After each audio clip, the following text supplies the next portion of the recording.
Today I'm going to show you how to use the Visual Crossing Weather Calendar control. This is the calendar control that you use when you request historical weather data using the Visual Crossing Weather query page. While calendar controls are generally simple, since every web-based calendar control works a bit differently, I'll use this video to show you how to easily and quickly select the exact dates that you need for any weather query.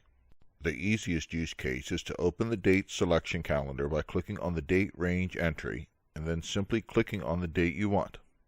To go into the past or future by a few months, I can use the arrows at the top. When I arrive at my desired month, I can simply click on the appropriate day. However, if I want to jump several months quickly, I can click the month name at the top of the control. The bottom area of the control will change from day numbers into month names. Now clicking on the arrows at the top will jump an entire year at a time. Using this technique, I can quickly find a specific month within a few year window. After I click on my target month, I can then click on the target day within that month. Sometimes I need to make very large jumps in time. To do that, I first click on the month name to show the months, and then I click on the year name at the top.